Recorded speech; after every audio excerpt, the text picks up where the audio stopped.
તો અમદાવાદમાં ઉત્તરાયણની ધામધૂમપૂર્વક ઉજવણી થઈ રહી છે। સિંગર જીગરદાન ગઢવીએ પણ અમદાવાદમાં ઉત્તરાયણ પર્વની ઉજવણી કરી છે।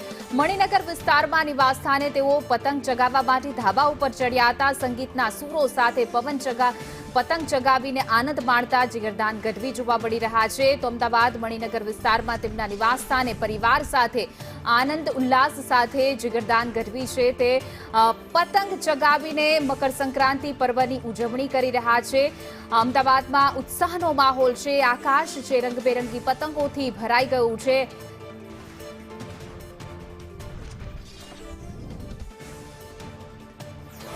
હેપી ઉત્તરાયણ ભાઈ। અવાજ સંભળાતો હશે લપેટનો, અને આ લપેટનો અવાજ જ્યારે ઉત્તરાયણનો માહોલ છવાયો હોય ત્યારે સાંભળવા મળે। મસ્તી ધમાલ અનલિમિટેડ જ્યારે ધાબા પર થતી હોય ત્યારે આજે આપણે ઉત્તરાયણ સેલિબ્રેશન કરી રહ્યા છીએ તમારા વાલમ, અને એ વાલમના પણ વાલમ જીગરદાન ગઢવી અને યતિ સાથે। અરે બાપ રે, જીગર અને યતિ અત્યારે ફૂલ ઓન પતંગ ચગાવવાના મૂડમાં છે। Hello Jigar and Yati, welcome to સંદેશ ન્યૂઝ। હાય, કેમ છો કિન્નરી? મજામાં? અમે મજામાં। તમારી ઉત્તરાયણ કેવી છે? બસ જો આંખમાં એટલો બધો સન આવી રહ્યો છે કે સનગ્લાસ કામ નથી કરી રહ્યા, બટ પવન સારો છે થોડો, અને બસ મજા કરી રહ્યા છે। બિલકુલ। યતિ શું કહેશે? મને એકચ્યુઅલી આવડતો નથી, કોઈ ચગાઈને આપી છે એટલે હું ચગાઈ લઉં છું। સેલ ખાવાની મજા આવે, ફિરકી પકડવાની નથી આવતી એટલે પકડવાની નથી આવતી। Okay, that's great.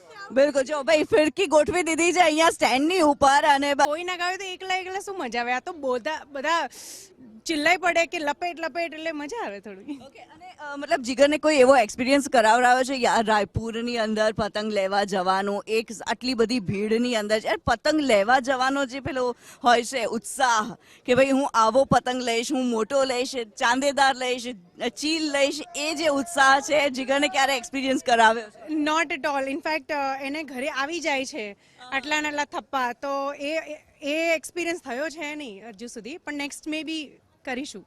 બિલકુલ। એટલે હવે નેક્સ્ટમાં જે જીગર માટે પ્લાન એવો કરીને રાખ્યો છે કે એ પતંગ લેવા માટે થઈને રાયપુરની મુલાકાત લેશે, કારણ કે રાયપુર પતંગ બજાર, અરે બાપરે, પતંગ કપાઈ ગયો યાર।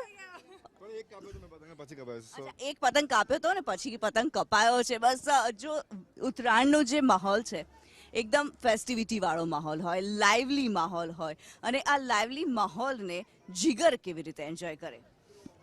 બસ મારા માટે સૌથી વધારે ઇમ્પોર્ટન્ટ છે કે હું આમ તો મળી નથી શકતો મારા પરિવારને, અને પરિવાર સાથે બેસીને જમવાનું કેવું નથી થતું। સો તહેવાર એક એવું દિવસ હોય છે કે જ્યારે અમે બધા ભેગા થઈએ અને ખૂબ એન્જોય કરતા હોઈએ। સો આઈ થિંક સ્પેશિયલ આજનો પણ દિવસ એ છે કે બધા ભેગા છીએ અને we are enjoying the moments right now, that's it. Enjoying the moments. અને એવી વસ્તુ ખરી કે જે ઉત્તરાયણની અંદર મસ્ટ છે ફોર જીગર?